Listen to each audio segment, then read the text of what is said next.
Assalamualaikum, selamat malam, salam sejahtera buat kita semua. Pada hari ini, saya akan memaparkan rangkuman materi perkuliahan asas-asas manajemen.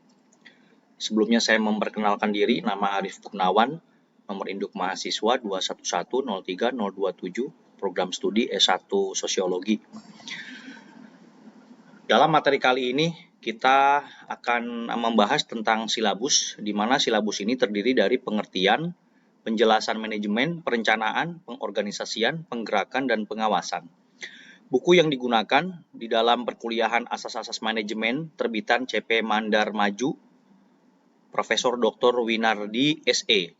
Perkuliahan menggunakan sistem Google Classroom dengan komposisi tugas 20%, UTS 15%, absensi 25% dan UAS 40%. Untuk varian nilai dari A sampai E, untuk penekanan selama perkuliahan, petunjuk perkuliahan ada di Google Classroom. Di dalam melaksanakan tugas, tidak boleh copy paste punya teman.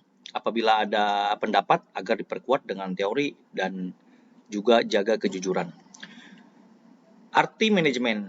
Manajemen merupakan sebuah sistem untuk mengontrol, mengendalikan, menangani, atau mengelola, di mana artinya berhubungan dengan pengelolaan suatu perusahaan, rumah tangga, atau sesuatu bentuk kerjasama dalam mencapai suatu tujuan.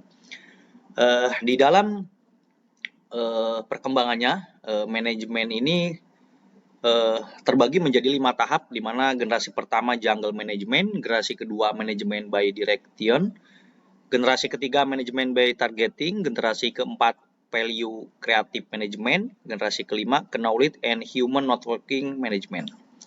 Fungsi manajemen. Fungsi yang pertama adalah fungsi organik, di mana fungsi organik ini mutlak dijalankan oleh manajemen. Bila tidak mampu, akan lambat, dan bisa jadi organisasi itu atau perusahaan itu akan mati. Menurut tokoh Henry Fayol, manajemen itu terdiri dari 4. Yang pertama planning, organizing, commanding, dan controlling. Menurut Luther M. Gulick, manajemen itu adalah planning, organizing, staffing, dan directing, coordinating, reporting, dan budgeting. Fungsi yang kedua, fungsi manajemen sebagai fungsi pelengkap, tidak mutlak, sebaiknya dilaksanakan karena pelaksanaan fungsi-fungsi itu dengan baik akan meningkatkan efisiensi, memperlancar usaha, pencapaian tujuan dengan efisien, ekonomis, serta efektif. Contoh, budaya organisasi tata ruang kantor. Prinsip-prinsip manajemen dari mulai pembagian pekerjaan, kewenangan, disiplin, kesatuan perintah, kesatuan arah, kepentingan umum, gaji, sentralisasi, jenjang karir, ketertiban, keadilan, stabilitas of turnover of personality, kepastian, prakarsa, dan kesetia kawanan. Unsur-unsur manajemen terbagi menjadi 6. Yang pertama adalah manusia, money atau uang, mesin atau alat, metode atau cara kerja, material atau perlengkapan atau bahan, dan market atau pasar. Teori manajemen. Di dalam manajemen terdapat unsur dari perencanaan. Menurut Louis Allen, perencanaan adalah penentuan serangkaian tindakan untuk mencapai hasil yang diinginkan.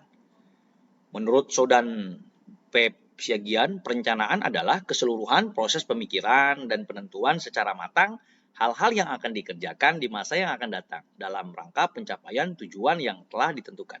Kesimpulannya, perencanaan adalah pola perbuatan yang menggambarkan di muka hal-hal yang akan dikerjakan di kemudian hari. Fungsi perencanaan terdiri dari interpretasi, forecasting, ada koordinasi, ada ekonomi, pedoman, kepastian, preventif, kontrol. Prinsip asas perencanaan. Yang pertama, membantu tercapainya tujuan manajemen. Yang kedua, primary activity. Yang ketiga, pervasivitas. Yang keempat, alternatif. Yang kelima, efisiensi. Ada yang keenam, limiting factor. Yang ketujuh, fleksibilitas. Dan yang kedelapan, strategis. Macam perencanaan, penggunaan single use plan atau sekali pakai, ada repeat plan, standing plan atau berulang-ulang. Fungsi macam perencanaan yang kedua adalah proses, terdiri dari politik planning, program planning, operational planning. Yang ketiganya jangka waktu, ada yang long range planning, intermediate planning, maupun short range planning. 4. Wilayah atau tempat pelaksanaan. 5. Materi objek. 6. Segi umum dan khusus. Sumber perencanaan. Sumber perencanaan terbagi menjadi 6 kebijakan dari puncuk pimpinan. Hasil pengawasan kebutuhan masa depan, penemuan-penemuan baru, prakarsa dari dalam, prakarsa dari luar. Yang selanjutnya adalah pembuatan perencanaan, mulai dari perorangan, unit staff, panitia, kontraktor, atau konsultan. Pengorganisasian. Menurut James Demony, organisasi adalah bentuk setiap perserikatan manusia untuk mencapai tujuan bersama. Hakikat organisasi merupakan sebuah alat manajemen. Organisasi dapat ditinjau dari dua sudut pandang, yaitu organisasi sebagai wadah atau relatif statis, tempat di mana kegiatan manajemen dilaksanakan, ada juga sebagai proses atau dinamis, interaktif antara orang-orang di dalam organisasi.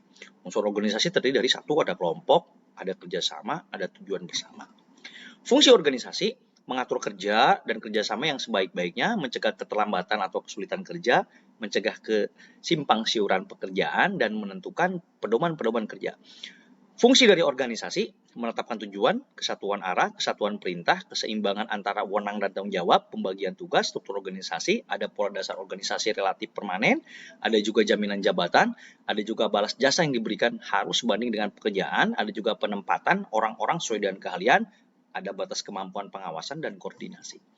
Bentuk organisasi, satu ada di bentuknya ada lini atau garis atau line organization. Organisasi ciri-cirinya adalah organisasinya kecil, jumlah pekerjanya sedikit, pemilik biasanya menjadi pemimpin tertinggi, hubungan kerja bersifat langsung, spesialis yang dibutuhkan rendah, anggota organisasi saling kenal mengenal, garis komando ke bawah sangat kuat. Tipe bentuk organisasi yang kedua adalah organisasi staf atau staf organisasi. Adalah suatu organisasi yang mempunyai hubungan dengan pucuk pimpinan dan mempunyai fungsi memberikan bantuan baik berupa pemikiran maupun bantuan yang lain demi kelancaran tugas pimpinan dalam mencapai tujuan secara keseluruhan. Bentuk organisasi yang lain adalah organisasi lini atau garis dan staf. Suatu bentuk organisasi di mana pimpinan dibantu oleh staf dan ada kesatuan komando serta memiliki garis komando dari tingkat yang paling atas hingga tingkat yang paling bawah. Penggerakan atau actuating.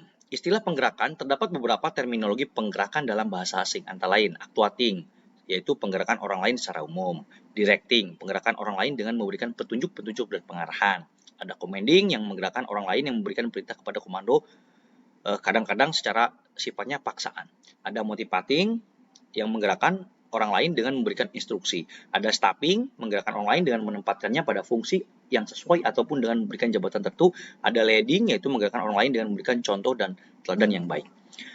Pengawasan atau controlling. Menurut George R. Terry, proses penentuan apa yang akan dicapai yaitu standar, apa yang sedang dihasilkan yaitu pelaksanaan, menilai pelaksanaan dan bila perlu mengambil tindakan.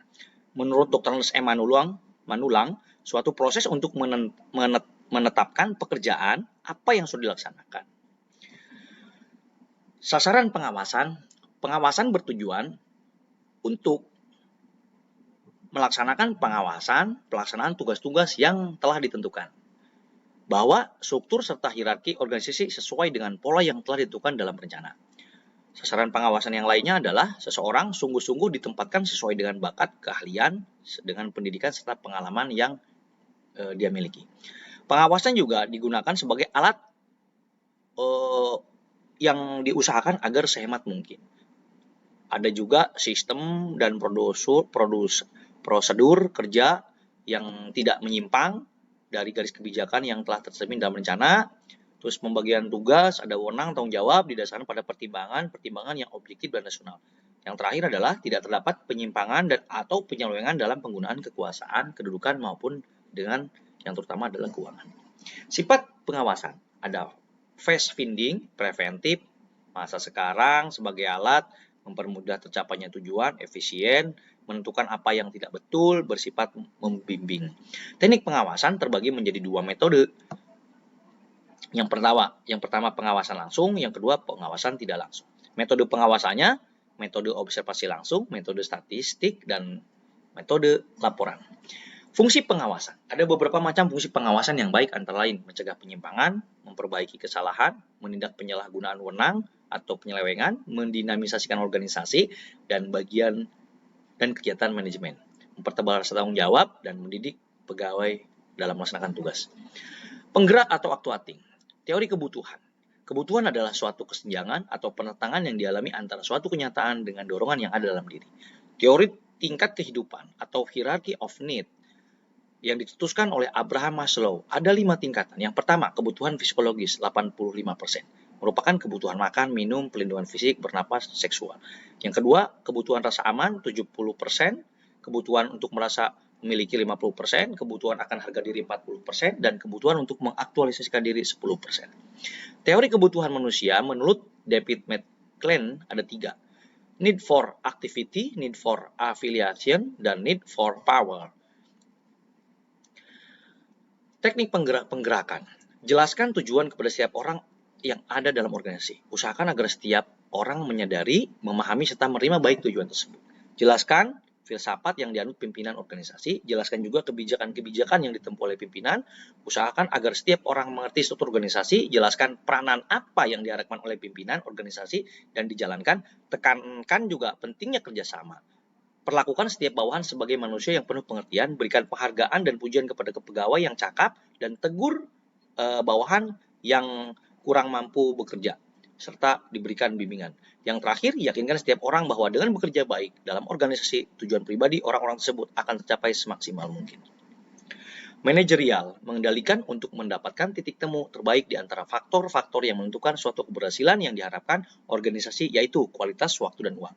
Leadership, memberikan contoh, tuntunan, bimbingan, dorongan, sehingga orang-orang dengan senang hati bergerak mencapai suatu keberhasilan yang diharapkan organisasi, yakni manusia. Di dalam manajemen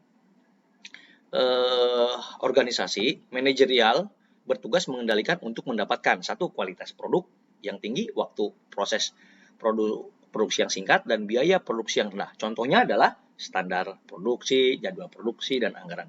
Untuk leadership, menggerakkan melalui berbagai cara. Satu, penjelasan rencana produksi secara teknis, ada bimbingan dan pelatihan, dan juga ada konsultasi dan diskusi. Contohnya, rapat, briefing, kehadiran pimpinan, media konsultasi, dan wujud apresiasi.